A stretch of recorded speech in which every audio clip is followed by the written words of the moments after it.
पौड़ी लोकसभा से कांग्रेस प्रत्याशी गणेश गोदियाल आज हल्द्वानी पहुंचे, जहां उन्होंने एमबीपीजी कॉलेज में बने स्ट्रांग रूम का जायजा लिया। गणेश गोदियाल ने सीसीटीवी के साथ ही स्ट्रांग रूम की सुरक्षा व्यवस्था को भी देखा। उन्होंने सवाल उठाते हुए कहा कि आखिर स्ट्रांग रूम की बिल्डिंग के बाहर क्यों सुरक्षा व्यवस्था नहीं की गई है और प्रत्याशी के प्रतिनिधियों की भी स्ट्रांग रूम के बाहर रहने की व्यवस्था की जाए। गोदियाल ने कहा कि उत्तराखंड की जनता ने इस बार बदलाव के लिए मतदान किया है और भाजपा के नेता लोगों की भावनाओं को ही नहीं समझ पाए। केंद्र और राज्य सरकार गणेश गोदियाल को पौड़ी से नहीं जीतने देना चाहती थी, जिसके लिए उन्होंने पूरी कोशिश की, लेकिन गढ़वाल की जनता उनके साथ थी और इस बार उत्तराखंड में कांग्रेस बहुत मजबूती से चुनाव लड़ी है, जिसके नतीजे 4 जून को सामने आएंगे।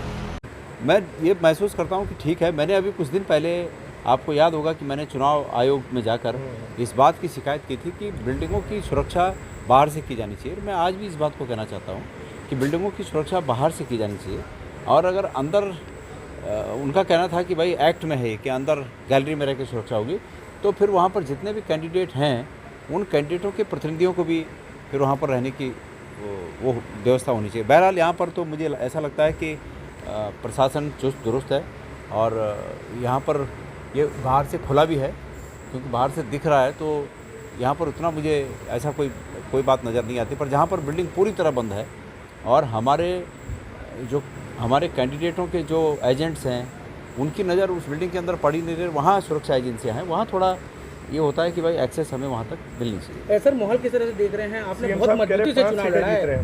जी, सीएम साहब कह रहे 5 सीटें जीत रहे, आपको क्या उम्मीद है? देखिए, वो उनकी पार्टी के नेता हैं, वो कह रहे होंगे कि वो 5 सीटें जीतेंगे। अब तो सब बंद है ना मशीनों में, तो अब ये कहना कि मैं ही जीत रहा हूँ, इसके लिए 4 तारीख का इंतज़ार करना पड़ेगा। जहाँ तक मेरा अपना प्रश्न है, मुझे पूरी उम्मीद है कि यहाँ पर उत्तराखंड की जनता ने इस समय बदलाव के लिए वोटिंग की है और जो ये बीजेपी ये मान रही थी कि बहुत सॉफ्ट पिच है, बहुत आसान पिच है, चुनाव जब सामने आया तो बहुत खुरदरी उन्हें पिच लगी।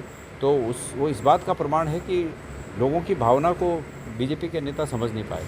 तमाम बेरोज़गारी है, महंगाई है, अग्निवीर जैसे योजना से उन्होंने गढ़वाल रेजिमेंट और कुमाऊं रेजिमेंट में जाने के जो हमारे युवाओं के सपने थे उन सपनों को चकनाचूर किया है। कानून व्यवस्था की बातें हैं, गढ़वाल में अंकिता भंडारी का मुद्दा आप समझ सकते हैं कि हमारी बेटियों के लिए कितना अहम मुद्दा था। तो उस पर सरकार के द्वारा, भाजपा सरकार के द्वारा प्रॉपर एक्शन न करना, इस रूप में लोग सरकार को अपराधी ठहरा रहे हैं और उसका खामियाजा बीजेपी को भुगतना पड़ेगा। गोदियाल जी, सबसे हाई प्रोफाइल सीट आपकी रही, पौड़ी सीट पर किस तरह की उम्मीद है? अनिल बलूनी कहीं ना कहीं आए थे। मुझे पूरी उम्मीद है। मैंने कहा कि मैंने कई बार कहा और आज इसको रिपीट करना चाहता हूँ कि चुनाव इस मुकाम पर आप पहुँचा था कि केंद्र और राज्य की सरकार गणेश गोदियाल को जीतने नहीं देना चाहती और गढ़वाल की जनता, गढ़वाल के मतदाता गणेश गोदियाल को हारने नहीं देना चाहते। तो उस मुकाम पे वो चुनाव आ गया था, उस कसम में वो चुनाव हुआ और मुझे पूरा भरोसा है कि गढ़वाल की जनता जीतेगी।